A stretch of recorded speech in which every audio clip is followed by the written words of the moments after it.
এক ধরনের ক্ষণস্থায়ী লোকশিল্প যা লেপন করে করা হয়। এটি সাধারণত এক বা দুই রঙের সহজ বিমূর্ত রেখাচিত্র। বাড়ির চৌকাঠে, আঙ্গিনায়, বিয়ের পিঁড়িতে, হিন্দু পূজা মণ্ডপে প্রভৃতি জায়গায় সাদা আলপনার খুব চল আছে। সমাজ জীবনে পরিচালিত নানা অনুষ্ঠান ও গৃহসজ্জার জন্য আলপনা অঙ্কন করা হয়। আলপনা শব্দটি উৎপত্তি সম্ভবত সংস্কৃত আলিম্পনা থেকে। এর অর্থ প্লাস্টার করা অথবা প্রলেপ দেওয়া। কোনো কোনো পণ্ডিতের মতে আলপনা শব্দটি সম্ভবত এসেছে আলপনা থেকে। আলপনা মানে আইল অথবা বাদ দেওয়া। আলপনা শিল্পের কাল নিরূপণ করা কঠিন। অনেক পণ্ডিতেই ব্রত ও পূজার সঙ্গে সংশ্লিষ্ট আলপনাকে প্রাক আর্যকালের উৎপত্তি বলে চিহ্নিত করেন। কোনো কোনো পণ্ডিত মনে করেন আমরা আলপনার উত্তরাধিকার লাভ করেছি অস্টিক জাতি গোষ্ঠীর কাছ থেকে, যারা আর্যদের আসার অনেক আগ থেকে এদেশে বাস করত। প্রকৃতপক্ষে কৃষিযুগে শস্যের প্রচুর উৎপাদন ও অপদেবতা বিতরণের নিমিত্তে আলপনা উদ্ভূত। উপমহাদেশের প্রধানিত মহিলারাই এই লোকশিল্প বাঁচিয়ে রেখেছে। বাংলায় হিন্দু মহিলারা বেশ কয়েকটি ব্রত পালন করে। এই ব্রত পালনে কাদামাটির প্রভৃতি ও আলপনা একটি প্রয়োজনীয় অনুষঙ্গ হিসাবে চলে আসে। পূর্বসূরীদের কাছ থেকে শিখা নকশায় তারা অলঙ্কৃত করে তুলে তাদের গৃহ, রাঙ্গাই ঘরের দেওয়াল। পরিচালিত রীতির সঙ্গে প্রায় প্রত্যেকে স্বয়ং মনের মাধুরী মিশিয়ে সৃষ্টি করে কল্পনার আপন ভবন। সাধারণত চালের গোড়া, পিঠালির মধ্যে ছোট একটা টুকরা কাপড় চুবিয়ে নিয়ে এই নকশা করা হয়। প্রথম দিকে সম্ভবত সাদা চালের গোড়া ছিটিয়ে অথবা ছড়ানো চালের গোড়ার আস্তরণের উপরে দাগ কেটে কেটে আলপনা করা। আজ দেখা মিলল শিবগঞ্জ থানার কলেজের প্রভাষক স্যারের সাথে। দর্শক, চলুন এই প্রভাষক স্যার কি বলে আলপনা বাড়ি সম্পর্কে তার কাছে জানার চেষ্টা। আমি এসেছি চাঁপাইনবাবগঞ্জ জেলা শিবগঞ্জ উপজেলার ঐতিহ্যবাহী সোনা মসজিদ এলাকা থেকে। আমাদের সোনা মসজিদের আবার ঐতিহ্য আছে, পুরনো 250 বছরের রাজধানী বলে সোনা মসজিদ। ওই সোনা মসজিদটা বর্তমানে এখন শাহবাজপুর ইউনিয়ন আমাদের। বিষয়টা হচ্ছে আমাদের এখন যে বয়সটা একটু ঘোরাফেরার বয়স, আমরা এই বিষয়টাকে সামনে রেখে আমরা ভাবলাম যে এখানে যে একটা আলপনা গ্রাম আছে, তারপর দিদির নাম আমরা শুনেছি, দিদিকে দেখেছি, এই যে আমাদের একটা স্পৃহা ছিল যে আমরা আসবো এখানে ঘুরবো ফিরবো, এই জন্য আজকে আমরা পরিবার নিয়ে আমরা এসেছি আর কি। আসলে কি প্রাকৃতিক এবং কৃত্রিম যে দুটো বিষয়, সেটা আসলে এই যে কৃত্রিম যে বিষয়টা আসলে সচক্ষে না দেখলে বোঝা যায় না যে কারুকার্য মানুষের হাতে যে কত সৌন্দর্য, এটা আসলে আমরা সচক্ষে এসে আজকে বুঝতে পারলাম। এখানে আপনার কত অনুভূতি যে এই যে বাসাতে আসলাম, দিদির জন্য আমাদের কেমন পরামর্শ থাকতে পারে, দিদিকে কি করলে আমাদের? বিষয়টা হচ্ছে দিদি আমাদের অনেক অভিজ্ঞ মানুষ, আবার সিনিয়র মানুষ। দিদিকে আমরা অত পরামর্শ দিতে পারবো না, তবে আমাদের মতো আপনাদের মতো বা বিভিন্ন এলাকা থেকে যখন মানুষজন আসবে, তখন দিদির হাতের যে কারুকার্য, দিদি যে প্রাকৃতিক কিছু করতে পারে, দিদি আরো মনে করি যে মনে হয় উৎসাহিত হবেন।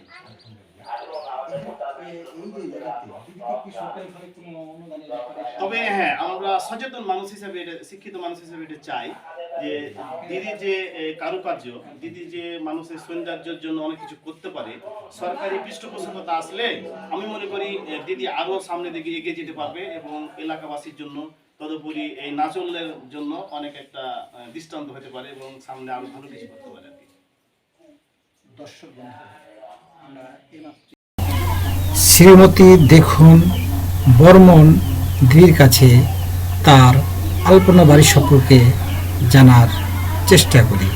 দর্শক চলুন। যেখানে নষ্ট হয় তখন আবার করা লাগে, যে বৃষ্টিতে ধুয়ে গেছে তাকে বলে শুরু করেছি, আচ্ছা, যখন নষ্ট হয় তখন করা লাগে। এই মেঝেটা বা এইটা এটা কি মাটি না আসলে পাকা করে? এলে পাকাই করেছি, তাও বৃষ্টিতে নষ্ট হয়ে যায়। হ্যাঁ, এটা কাঁচা। আচ্ছা, এদিক থেকে এটা ব্যবহার এই বাড়িটা আপনার টোটাল এটা গোটা বাড়িটাই চালপোনা বাড়ি, তাই না? হ্যাঁ। তো আপনি কোথায় মানে এই যে থাকার ব্যবস্থাটা আপনি এই জায়গাগুলোর মধ্যে কোন রুমে বেশি থাকতে চিন্তা ভাবনা করেন? বেশি ভালো সবচেয়ে আলপনা সাজিয়ে রেখেছি কোন রুমটা আছে? সাজা আমার 4 রুমই সাজা আছে, সব রুমই আমার সাজা আছে। এটাতে এখন ওটা তো থাকার ঘর, ওদের তো তার যাওয়া তো হয় না। আচ্ছা আচ্ছা আচ্ছা, এটাতে আবার থাকা হয়। এইগুলো সব হ্যাঁ, আচ্ছা আচ্ছা। তাহলে আপনি কই আছেন আপনি?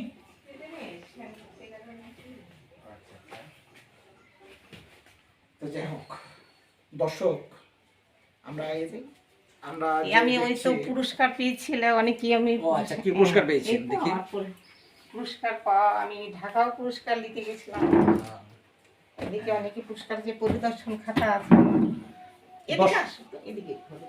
দর্শক বন্ধু, আমরা এই দিদি এই আলপনা বাড়ি করে তিনি অনেকটা পুরস্কার পেয়েছেন। এখানে আমার হাতে যে পুরস্কার পেয়েছেন শ্রীমতী দেখুন বর্মন গুণীর সম্মানে, তিনি অনেকগুলো পুরস্কার পেয়েছেন।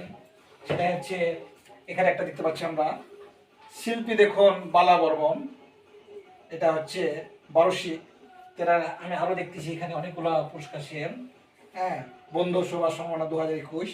হ্যাঁ, আরেকটা দেখতে পাচ্ছি আমরা, সেটা হচ্ছে 12 উৎসব দেখুন বর্মন।